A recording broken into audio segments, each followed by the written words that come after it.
My twin took credit for the organ donation that saved our dad's life, so I let her have the spotlight until he woke up and asked for me. I'm 31, and my identical twin sister Riley has always been the golden child. Not because she worked harder or was kinder, just because she knew how to perform for our parents. When dad's kidneys failed last year, the doctors said he had maybe 6 months without a transplant. I got tested immediately. Perfect match. Riley refused, claiming she had career obligations and couldn't risk the recovery time. I donated my kidney. The surgery was brutal. 12 hours, 3 weeks of recovery, a scar across my abdomen I'll carry forever. But here's where it gets twisted. While I was still in the hospital recovering, Riley posted on social media about our family's journey and the sacrifice we made. She never said she times donated, but she worded everything carefully. Photos of her holding dad's hand, captions about giving a piece of myself to save him. Our extended family assumed it was her. Cousins commented, "Riley, you're a hero." Aunts shared her posts. Even dad's friends sent her gift baskets. I was too exhausted to correct anyone. I figured the truth would come out eventually. It didn't. At dad's welcome home party 2 months later, Riley gave this tearful speech about her sacrifice and how some things matter more than your own body. She got a standing ovation. I sat in the back, scar still tender, watching her accept praise for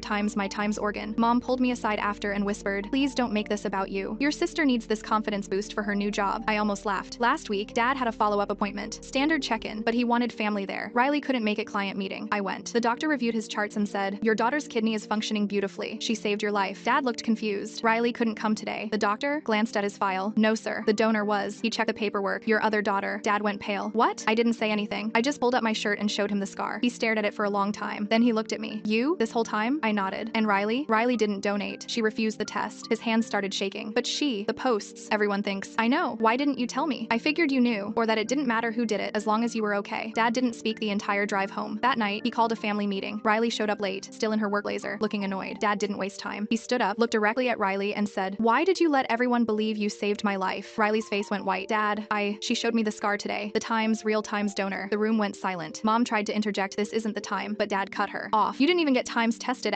Riley. You said you were too busy." Riley's voice cracked. "I was scared, okay? I didn't know if I could handle it." "So, you let your sister go through it alone and then took credit for it?" She started crying. "I didn't mean times for it to happen. People just assumed, and I didn't correct them because I thought it didn't matter." "Didn't times matter, asterisk?" Dad turned to me. "How long were you in the hospital?" 3 weeks. "And I never visited you because I thought you were just there for moral support." I didn't respond. What was there to say? He looked back at Riley. "Get out, Dad. Get times out, times of my house." Riley left sobbing. Mom followed her. Dad sat down next to me, staring at his hands. "I don't know how to fix this." "You can't," I said, "but you can stop letting her rewrite history." He nodded slowly. "I'm sorry. I know." The next day, Dad posted on Facebook a simple post. "I want to publicly thank my daughter for donating her kidney and saving my life. I'm sorry it took me this long to say it." He tagged me, not Riley. The comments exploded. Family members who'd praised Riley suddenly went quiet. A few deleted their old comments on her posts. Others messaged me privately with apologies. Riley called me 17 times that day. I didn't answer. But Dad changed his will last week. Riley's not getting the house anymore. I am